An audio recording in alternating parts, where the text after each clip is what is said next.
Welcome to Infertility Stories, a podcast about what it's really like to go through infertility while you're still in it. Hosted by us, Miriam and Elise, two women who became friends through years of trying to conceive. Coming up on today's episode.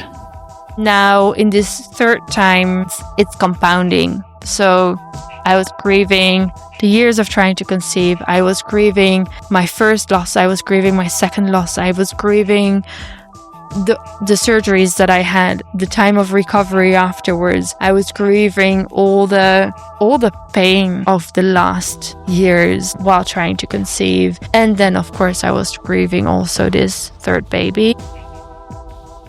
It feels like somebody's fighting against me and somebody's trying to win and get me down. And that feels very personal. But in fact, it seems somehow part of the human experience and life on this earth. It's not about me, actually.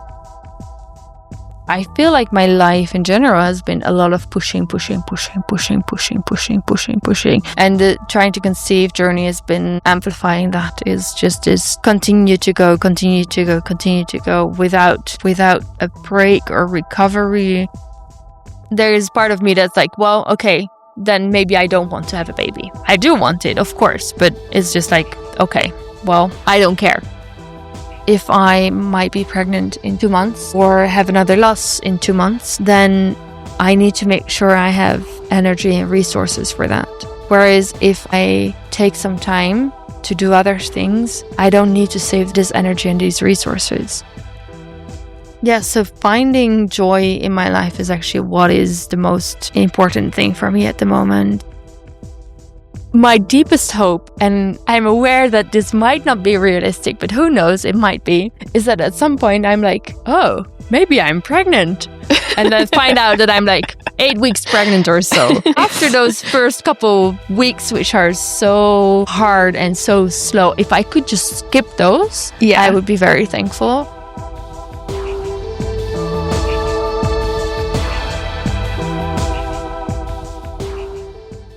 Hello everyone, welcome back to Infertility Stories. In today's episode, we're going to be getting an update from Elise. Elise shared her 3.5 year journey in trying to conceive in, I think, our second episode. So do you want to start, Elise, by just sharing a quick summary for those who haven't heard that episode of your journey up until now? Yes, in that episode, I had shared my trying to conceive journey with PCOS and Hashimoto, and how I had an early miscarriage as well as an ectopic pregnancy in the previous half a year or so from recording the episode. And at that time, I had just started to try and conceive again after surgery for ectopic pregnancy. And I was really trying to figure out how to do the whole trying to conceive thing again after 2 pregnancies and pregnancy losses, and especially struggling with the luteal phase and how to continue going cycle to cycle. It's definitely been the hardest part for me. In the last couple of months, I've really struggled with it. And actually, in May, I remember sending you, Miriam, a message when I just started my luteal phase because I was feeling so horrible. And I was like, how am I going to continue doing this every cycle? Yeah, it felt kind of like you were back at square one again after you'd had 3 years of trying without a pregnancy, and then suddenly you'd had these 2 pregnancies quite close together, and it kind of felt like you had momentum and things were happening, and then all of a sudden you're back on the trying to conceive train, and it's just like the waiting game and the mental battle and trying to pace yourself and time yourself, and not knowing, you were kind of hopeful and expectant that it was going to happen again soon. But then here you were in May and it was still back in the waiting game, right? Exactly. Yes, I had hoped that after the 2 losses, it would be happening soon. And in May, I realized that we might not be, and we actually had no idea. It turned out that I was pregnant in that cycle, and I'm gonna say immediately afterwards that I lost a pregnancy. So that's the main thing that I would like to share about today, how that's been going through another pregnancy after 2 losses, having a 3rd loss, and where I'm at now. One thing that I noticed really much is that I feel like my body is remembering so much. And so looking back, this example that I was giving of how much of a hard time I was going through in the beginning of my luteal phase in May, I realized that it might actually be that my body was already noticing things, even though they were not measurable yet, but my body might have been noticing like, okay, something's changing.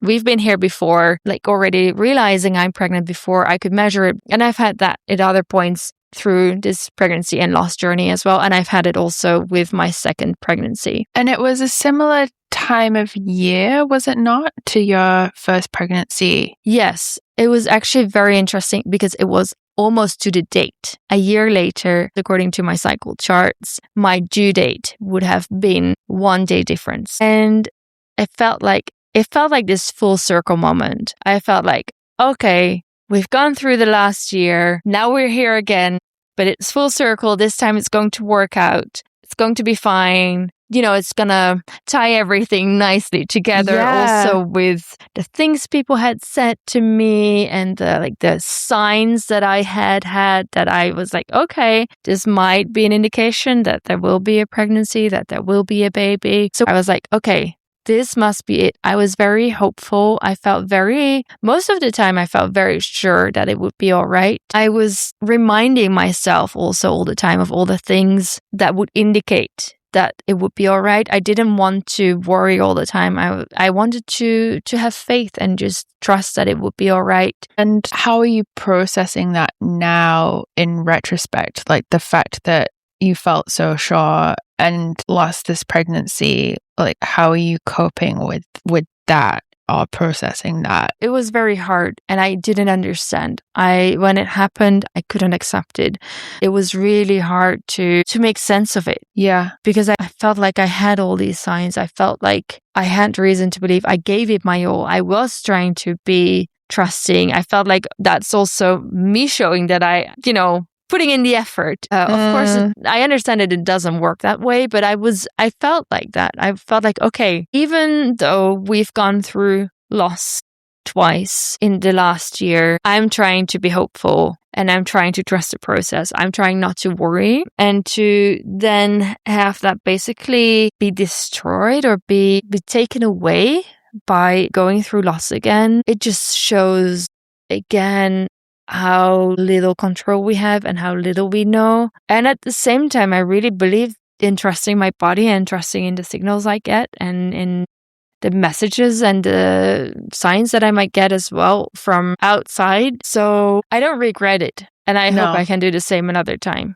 because not trusting is the worst feeling. Those signs still might mean something, I think. Yeah. It just might not be the full picture somehow. Yeah, or it might not mean exactly. It might not mean exactly what I had in mind. Like I was making it means or interpreting it as well, and that interpretation might not have been exactly right. What's interesting is that for me, even though I've had this experience now, I really hope that in the next pregnancy I could trust again. Maybe with some care. I was trusting with some care as well this time. So when I was talking to my husband, I didn't say we will have a baby. I was saying we might have a baby, even though I was pregnant, knowing that it's not 100% sure. So it was not like we were all in. Still, I realized that those first few weeks of pregnancy are just so hard for me. And I feel like it is an extension of the 2-week wait. Maybe a little bit different because there is a little bit of extra hope there, but also more fear. So I think both sides of the coin are amplified where I feel more afraid and also more hopeful. And there is this happiness and there's this, we know what could happen. Still, I didn't think it would happen. It's interesting that even after everything that has happened so far, I still have this thought that, well, that wouldn't happen to me. It happens to people. I know it happens to people, but it's not going to happen to me. And I think this is this survival mechanism. And I think that's completely normal. It's protective, because if we, as much as we hate the unknown and the uncertainty, probably if someone told us everything that was going to happen to us right from the beginning, we would be so overwhelmed and shut down. It would be really hard to go through it. So yeah, we would say no thanks, probably. It does make sense that we just have to, like, optimism is a survival strategy. Yes, definitely. Yes. But yeah, so for me, the days were passing very slowly. It was very hard to go through it, and at the same time, there was this hope and optimism and this full circle feeling that, okay, it must be all right this time. So you've been in this kind of phase of trusting, hoping, and essentially just waiting and seeing what happens. And the days are going slowly. Yeah, what happened next? Yes. So what happened next was we were on a weekend away with my husband's family. And on that day, I started to have very light brownish spotting, very light, which was very annoying because my previous miscarriages started that way, or started with spotting. But I was like, I'm not going to lose this baby, so I'm just going to continue to trust. I know that this, again, it can be normal. Even bleeding can be normal. Everything can be normal. So I was trying to trust and focus on being hopeful, but I had this unease in my body and this restlessness and this fear was creeping up for sure. I was sharing that with some people there as well. We had, again, told everybody very early. So with my first pregnancy as well, we had told everybody quite soon after we found out. Second pregnancy, we didn't. Even when I had the loss, we didn't. Only after that lasted for a long time. But this time we were like, okay, we're just going to tell people. So yeah, so I could share that with people, which was helpful, but definitely not with everybody. Definitely not. It was my husband's aunts, uncles, cousins, nieces, nephews. Like a lot of people were there. And a few people knew I was pregnant. A few people knew that I was having some spotting. And then the next day, I had actual, blood. So again, it was not extremely huge amounts, but when I saw it, I was like, yeah, that's it. This is over. So I was by myself at the time. I just started to cry and didn't know what to do. And then my husband found me and he called in my sister-in-law and his mother as well. So they were there to talk to me and comfort me. And that was really good. I was mostly just I was isolating myself at that moment. So everybody was still, we were in a huge building with a lot of different rooms and everybody was gathering and talking and chatting with with each other. And I was in the room and I just stayed there. I didn't really get out anymore. I had my lunch in that room as well. And I didn't really want to be part of the group at that moment. So we were preparing to go home. We were packing the car. I was just in the room packing the stuff and waiting for my husband to tell me, okay, we're going to leave now. And so then I went outside and I was actually pacing the grass in front of the car while waiting for everybody else. But I was just crying. Yeah, just mourning, grieving. Not 100% sure, of course, what had happened, but I just had this feeling like, okay, at that time, I didn't have any hope anymore that anything could still happen. Yeah. And what was very beautiful to me is one of his cousins came up to me and just asked me if she could give me a hug. And 3 other cousins came as well. And she was just holding me and she was just hugging me. And I was just crying. And the others were just standing there, not saying anything, not asking anything. They were just standing there with me. And after a very long hug, she let go of me. And then the next person came in and hugged me. And so everybody, one after the other, was hugging me. And afterwards I said, okay, so Donnie told you. And they were like, no, Donnie didn't tell us. We just saw that you were crying and we just wanted to be there with you. Aww. And that was just such a beautiful experience for me because I didn't have to say or explain or do anything. They were just there and just giving me space. And I was just crying and I didn't even know or didn't even know why. They were not hurrying me up. They were not saying okay, quick hug. goodbye. No, they were Yeah. really holding me in that space. And that was one of the most beautiful moments of my year for sure. But also in this experience, just being held by these 4 women taking care of me, grieving. And so I told them what happened. And then one of his cousins said, well, you should go to the hospital. This girl, she was pointing towards her daughter. When I was pregnant with her at 6 weeks, I started bleeding and I went to the hospital. They gave me progesterone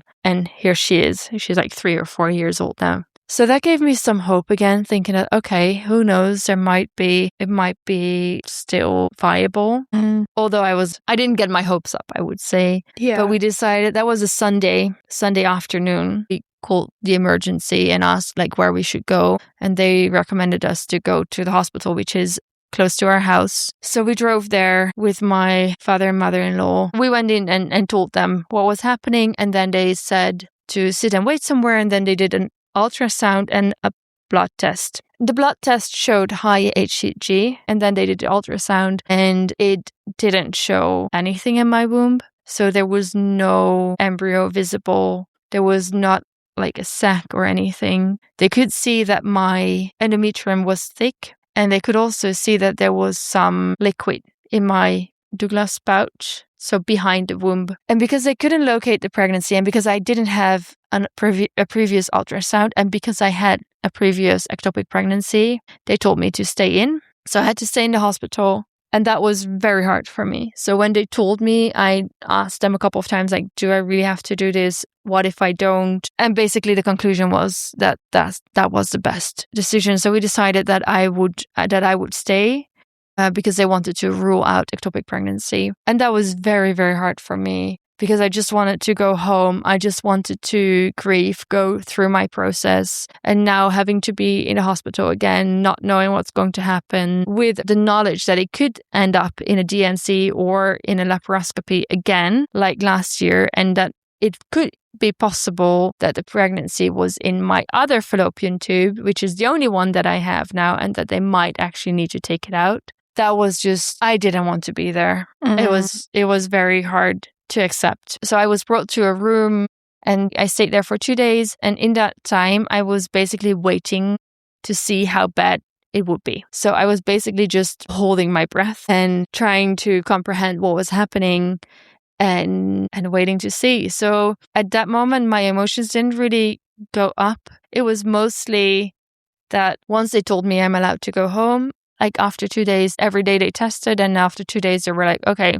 progress seems to be good enough with the HCG. So what's happening in that situation is that at the beginning of your pregnancy, you're just waiting and hoping for the HCG to go up. And then it switches to, I hope it goes down quickly, just to indicate that I don't have an ectopic pregnancy or to indicate that everything is passing well. And so that was happening quite all right. And so they told me I was allowed to go home. And then I had this big release of emotions again, where, I just felt like, okay, I can now actually feel and start to process what has happened. In the following weeks afterwards, I still had to go back twice to do another ultrasound and to do another HCG testing. And every time, the progress was good. And so when I went for the second time, they told me, okay, this is all right.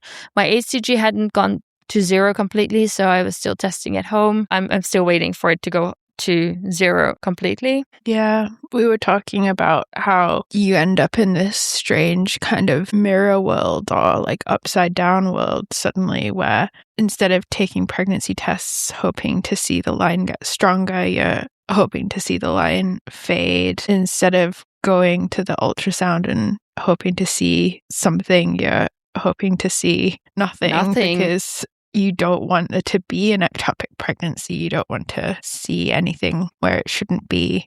And so it's all kind of like twisted upside down and back to front. Like, even this episode, like we had planned this episode to be one where I give a pregnancy update. And now we're giving a miscarriage update. Yeah. It's like everything is just not as it's supposed to be. So tell me a bit more then about how it's been emotionally from coming home from the hospital and finally being able to grieve the loss, and from there, what's been happening for you emotionally? How have you been feeling? Yeah. The first thing while I was still on this weekend away was definitely the sadness, but also the exhaustion. I just felt so exhausted. And then when I was in the hospital in the first couple of days, I think I just felt like I'm in some bad cosmic joke where I felt like I'm fighting against some kind of power who somehow doesn't want me to get pregnant. And I felt like, okay, well, you win. I'm done. If you want to win so badly, I've given it my all. There you go. I'm ready to give up. Part of me was like, okay, well, we'll try again next month. And part of me was like, let's not do this anymore. Maybe in a year time, we'll see again. I felt very bitter and very empty. And I was trying to understand what was happening, find meaning in it, understand if all this is happening, then why are we living? Why am I living? It doesn't seem to be worth it for me. I don't understand the point of it all. And then I became very, very angry. So for a couple of days, maybe half a week or so, I was very, very, very, very, very angry. I just didn't know what to do with all the anger. I was trying to give it space. I was slamming the couch cushions. I was talking about it. I was writing it down. I was doing all these things, like trying to give it space, but I was just so extremely angry. I noticed that my anger was so intense that it was sometimes hard for people to talk to me because of the intensity. And that was hard for me in turn. I think in some sense, it is easier if you're grieving by being sad, for people to be around somebody who's sad than to be around somebody who's angry, or at least that was my experience. And so it was hard to share it with other people because I felt like people were, and maybe that was just my interpretation, but I felt like people were expecting me to be sad, and I was just so angry. Yeah, that makes sense. You kind of know how to comfort someone when they're sad, but it's harder to coach someone through anger, I guess, because it's almost seen as like this kind of dangerous force somehow, or something to be fearful of, maybe. So I could see how it could like kind of repel people a little bit in a way that obviously is not what you want, but it's harder to know what to say to somebody who's angry, I think. Yeah, exactly. I've been thinking recently, those rooms that you can rent where you can smash things up? My friend told me about it after I told her I was so angry, and I didn't know about them. Yeah, I've had a few times recently where I've really wished that I had a room that I could smash up. It would feel cathartic. Do you want to say more about what the anger was about, or what kind of thoughts and attitudes were behind the anger? Yeah, that's a good question. I think some of the anger had words, some of it just didn't have words. It was just there. Yeah. It was multiple things, I think. I think mostly about feeling like I have given everything. I have done everything, and it's not working. There is no result. It doesn't seem to have any benefit, any impact. It doesn't seem to make a difference. And I just felt so empty and angry about giving everything and not. Yeah. It was so out of balance, and I was really not doing well. I really didn't see the point in life, and I was really struggling to find reason and understanding. And I felt like I need to at least receive some kind of information or explanation for what's happening. And I think in the end, I think it is that I felt like I had given so much of myself, and I had given up on so much of myself throughout the process of the last 3.5 to 4 years. And the anger of giving up so much and having to give up so much, having quote unquote, without any results. Yeah. I think that's the way to say it. Yeah, you say you've kind of given things up or pushed past things, maybe pushed past boundaries, done more than you really wanted to do. Does that sound right? Yeah, I feel like it is just, I feel like my life in general has been a lot of pushing. And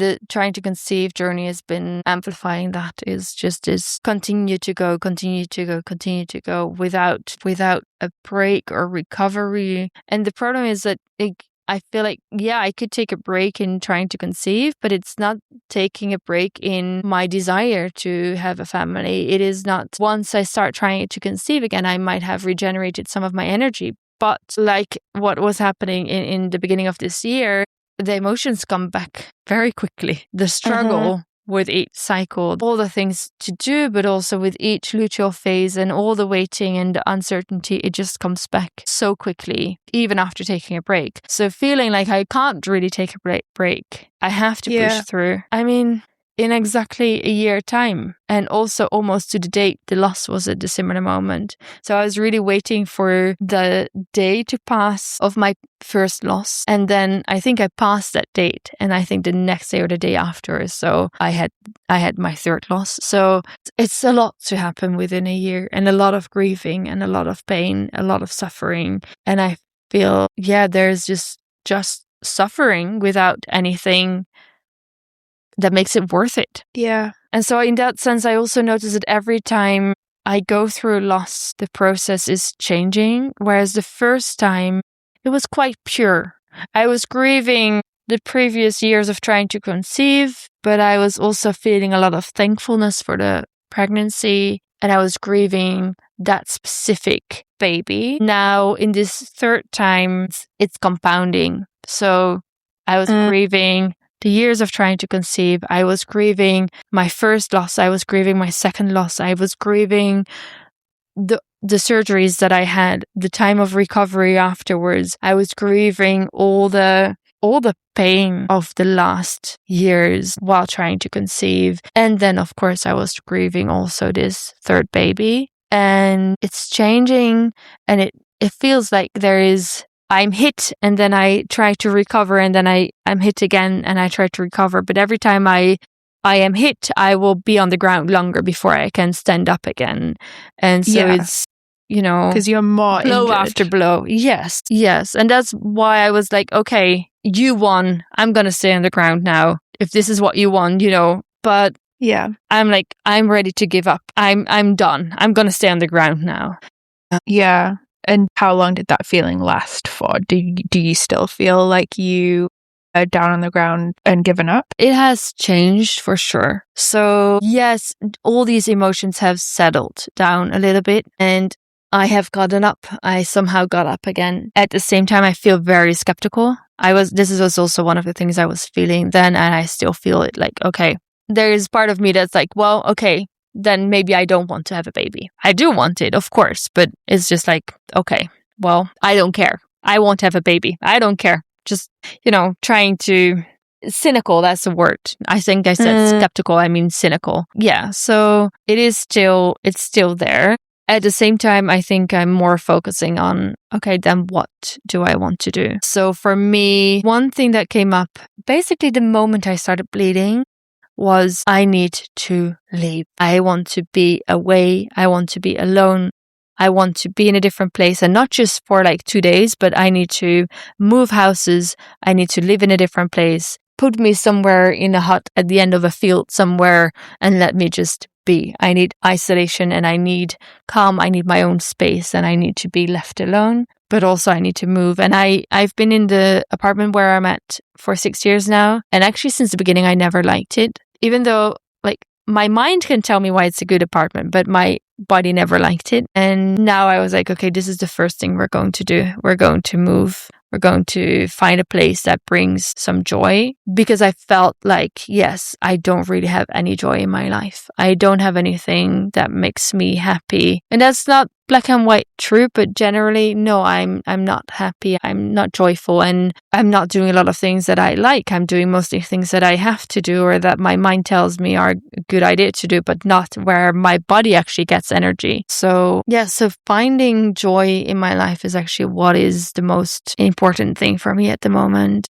And that's interesting, because through this experience, actually trying to conceive for now has become a little bit of it's like my third priority or so now. Yeah. So I do want to continue trying to conceive. I don't know exactly when and how. So for now, one thing that was also interesting is last year, we had an appointment at an IVF clinic, beginning of June. and we canceled it because I was pregnant. And this time we had an appointment for an IVF clinic in the beginning of June, and we canceled it because I was pregnant. But after I had the loss, we made a new appointment for the beginning of August. So we'll go there, probably do some additional testing, see what they recommend also for a next pregnancy, see what they tell us to do, if there's anything we can do to avoid having a fourth loss, if they can see anything, like do some additional testing to see if they can find out why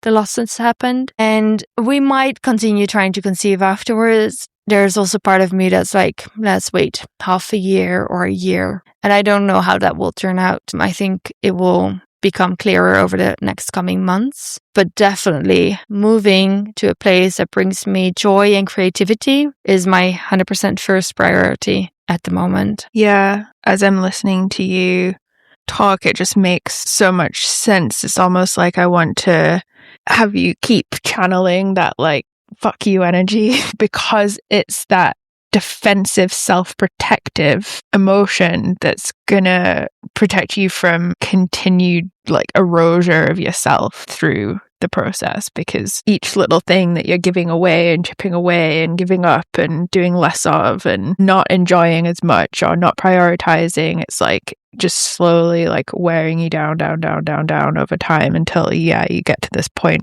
like you just have nothing left to resource you to get back up, or to just like you say, your joy is extinguished. And outside of trying to conceive, once that's been the number one priority for so long at the cost of so much else, then that's nothing there to kind of resource you in a way, and nothing left to kind of make you feel like there's a point, because what is the point if your life feels joyless? Like, why keep going? Yeah, and one thing that I realized is that if I assume that I'll start trying to conceive again in August or September or do IVF, then I noticed that I am immediately planning my life differently, because I'm like, okay, I have to make sure I have the resources for that, like energy wise as well. Whereas if I'm thinking I'm going to take a 6-month or 12-month break, then I actually have the capacity to focus on things that make me happy and bring me joy. Over the last couple of years, my body has changed quite a lot, and I feel like that has been even more so after the 3 losses. And I have a hard time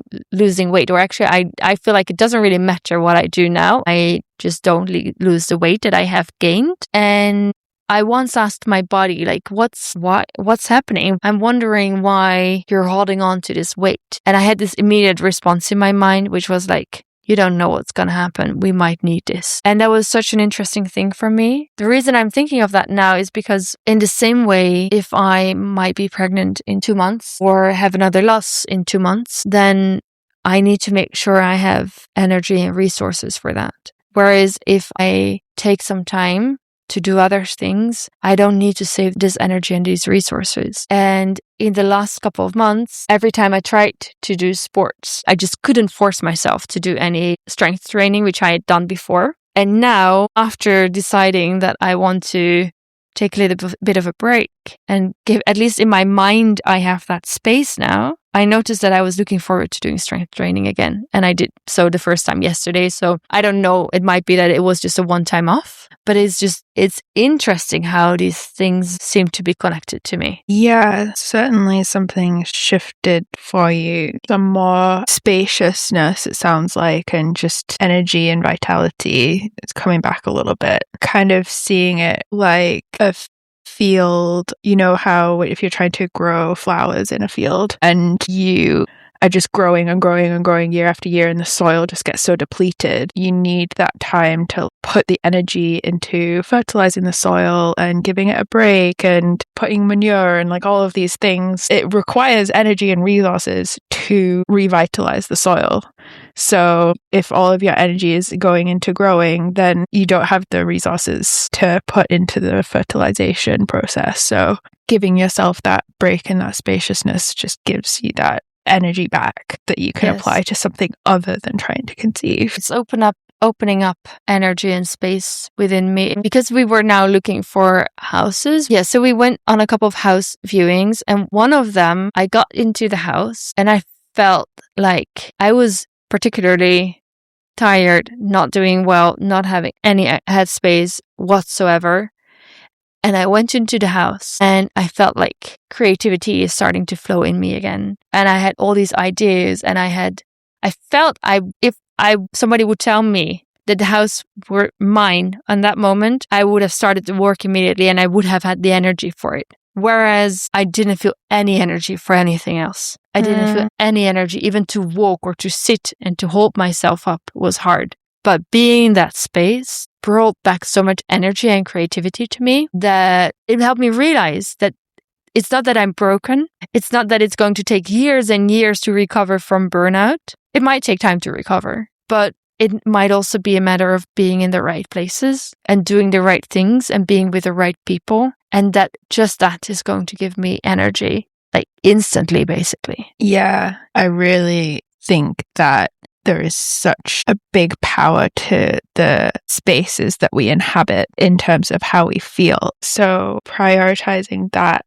as a number one makes a lot of sense if it's something that, again, you might have pushed down because it's not been top of the list. Exactly. And there's always a reason. Yeah. And especially with trying to conceive, when you're grappling with something that feels so out of your control, so beyond your own abilities to plan and foresee and control, being able to take charge of those areas of your life where you do have more control. And yeah, it's not like you can decide exactly which house at exactly which time. It's not all in your control, but it's certainly more in your control. And so the more we're able to take charge of those parts of our life where we do have choices, I think helps a lot, because I think it's easy also to get into that mode of feeling helpless and just at the winds of fate, that I am powerless to whatever's going to happen in my life because I don't have power over this one aspect or even multiple aspects, and it can kind of snowball. But then similarly,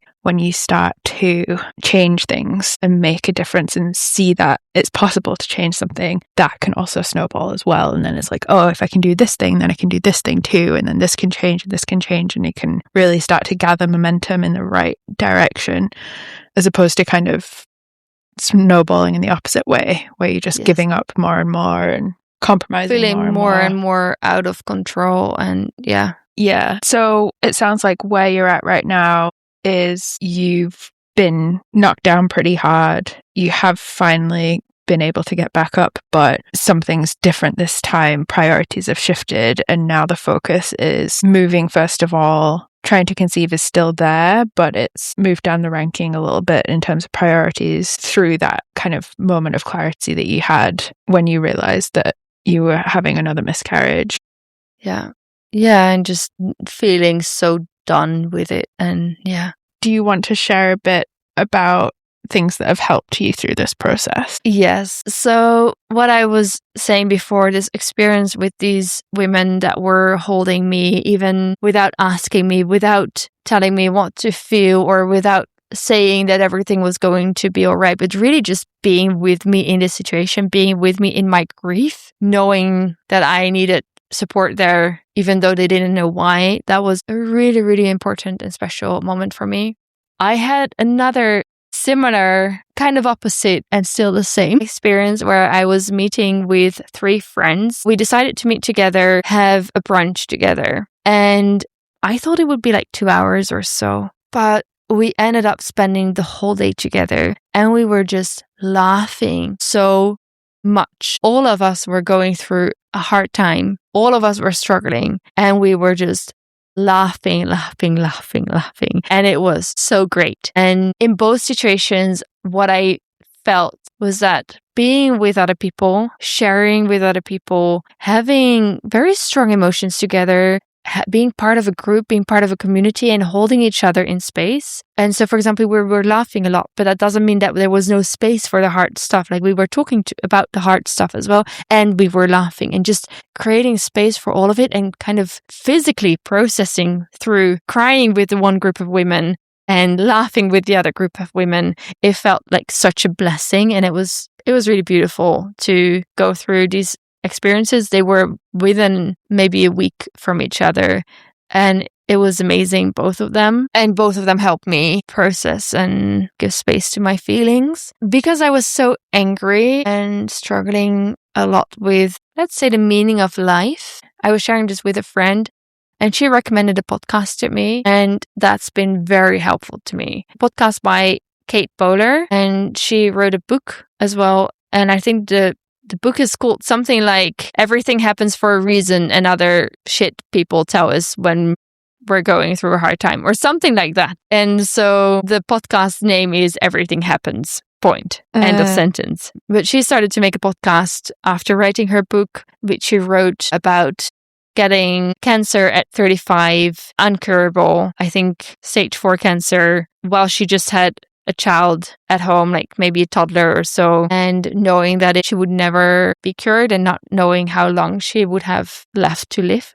And so she wrote a book, and then she started to make a podcast about it as well. And in the podcast, she's speaking to all sorts of people. Many of them either have their own experience or somehow work in the field, but all of them speak about suffering and the meaning of life in some way, I would say. There's many, many different topics, but for me, I feel like this is the only podcast I can listen to at the moment. I've listened to a lot of episodes, and it has helped me to realize that, yes, everything happens and things happen to everybody. And this is something that has happened to me, but it's not personal because it feels so personal. It feels like what I've been saying throughout this episode. It feels like somebody's fighting against me and somebody's trying to win and get me down. And that feels very personal. But in fact, it seems somehow part of the human experience and life on this earth. And I don't know why. And yeah, there might not be a meaning, or there might not be a reason. It might not be like, oh, you have this lesson to learn, or it happens for a reason. Something beautiful will come out of it. That doesn't mean that beautiful things can't come out of this. But that's not why it happens, and it's not about me, actually. And so obviously, like the people that like her experience and the people that she's talking to who have often been in really life-threatening situations, that is in many ways not comparable to our situation where we're suffering a lot, but our life we're safe in most of the time. But still, the topics that they talk about is really relatable for me. Mm-hmm. And yeah, it has helped me a lot. There is something, I think, like you're saying, that's universal about the experience of being human and experiencing suffering. In many ways, it's bigger than just, quote unquote, just infertility. It is a bigger, broader experience of human suffering, and it carries through into so many other areas of life and experience as well. What I'm also realizing is, I think for many people, sickness and death are the first encounters that we have with suffering, actually. Like, we are used to being able to plan so many different things and to be able to plan out our lives. And then if we're trying to conceive and it doesn't work, then we realize life is not going to go as planned. And that's it's a shock to the system in some ways. Was there anything else that you'd wanted to say that had helped? I had one more thing that kind of gave me hope and the feeling of not being alone. I have a very big family, and many people in my family have a lot of children, especially amongst my aunts and uncles. But there's a lot of children, and so in my mind, everybody is very fertile. And although I'm quite sure I'm not the only one, I always felt like a little bit of an outsider.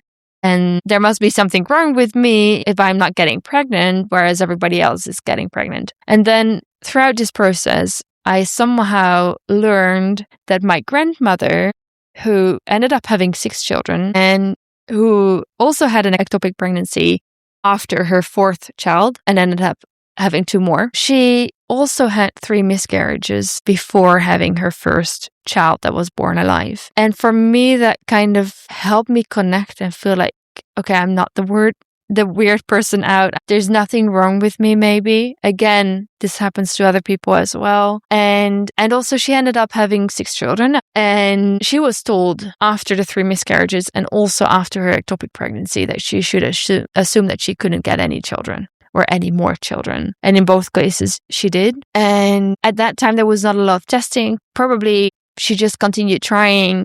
And at some point it happened, and at some point it worked out. That doesn't take away any of the hardship. As far as I've heard, she had a really hard time also throughout her first pregnancy because of the 3 losses. But it made me realize that, yes, sometimes things, again, just happen, and they might also sort themselves out without me having to do so much. Maybe it's a matter of just continuing and being patient, and at some point it's going to work out. Yeah, maybe it doesn't need to be this big, epic battle with you in the arena against this evil force. Maybe it could just be you creating a house and planting a garden and having a good time. My deepest hope, and I'm aware that this might not be realistic, but who knows, it might be, is that at some point I'm like, oh, maybe I'm pregnant. And then find out that I'm like 8 weeks pregnant or so. After those first couple weeks, which are so hard and so slow, if I could just skip those, I would be very thankful. But be in a place where I kind of forget about where I am at in my cycle each time and what happened and then what day I had sex, so that maybe I could be pregnant or not, just focus on building a beautiful home and realizing at some point that it's been a while, maybe I should test. And, just get back to that. Okay, I was never in there, but get to a place where I can just live my life and trust that it will happen and let it happen. Yeah. Yeah. Yeah. That reminds me of, I watch a lot of YouTube videos of people finding out that they're pregnant after infertility. And I watched a video of this one couple finding out they're pregnant after, I think it was 9 years of infertility. Mm-hmm. And I think her period was like 2 weeks late or something. Oh my God. And I was like, wow, imagine that. Imagine getting to that dream. But like, at the same time, I was thinking, what must she have gone through to get to that point? Of course. To be like, I'm not even going to think about doing a test until it's like, she's already 2 weeks late. That was really kind of blew my mind a bit. Yeah.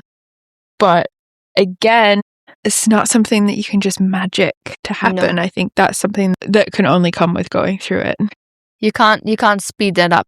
Yeah. So, and how are you feeling now? Like, where are you at right now? What I wanted to share is that yesterday I got the news that a baby was born very close to me.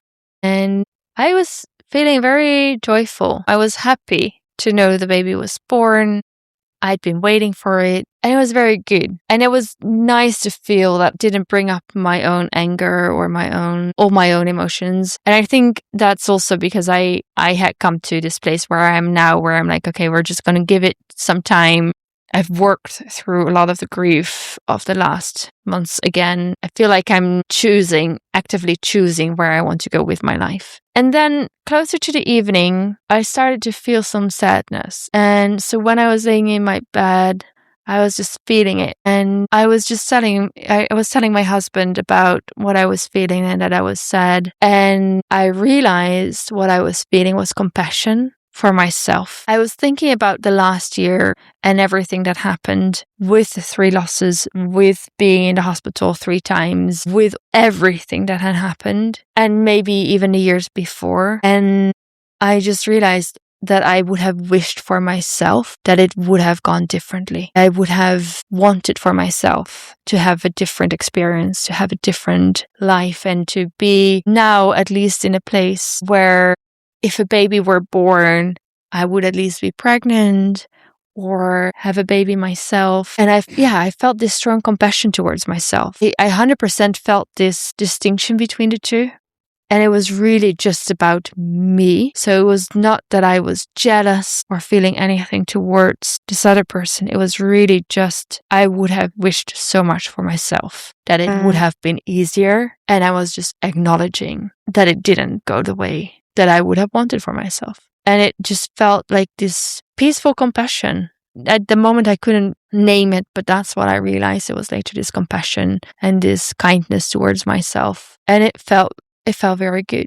Yeah. Yeah. I wish that for you too. I wish none of this had happened for you. And I wish it were different. Wish we weren't recording this right now. Wish we were talking about something happier. But again, not to say everything happens for a reason, but when shit things happen, we can have, at the very least, we can have meaningful conversations about it and connect through it, even if it's shit and we wish it didn't happen.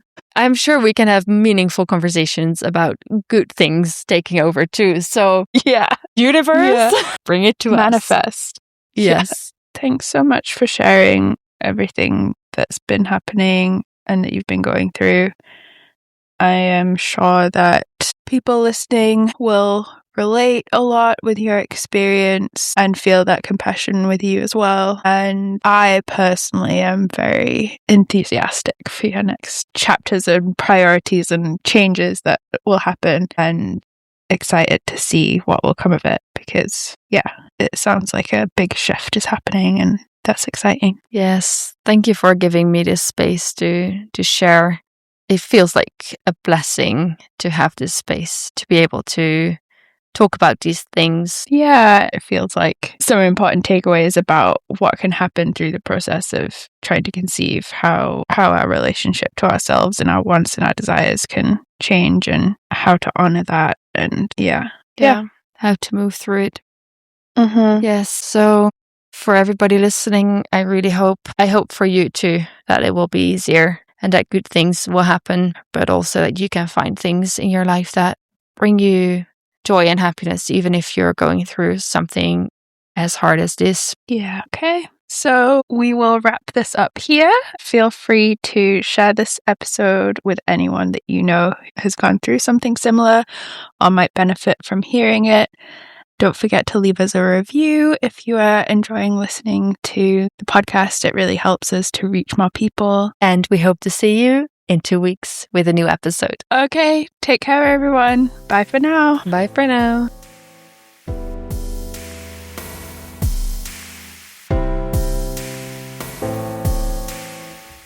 Thank you for listening to this episode.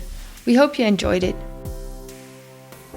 If you did, please leave us a review on Apple Podcasts and Spotify, and share this podcast with a friend who is going through infertility. If you have any questions or would like to share your story on a future episode, please find us on Substack and Instagram. The links will be in the show notes. See you in 2 weeks.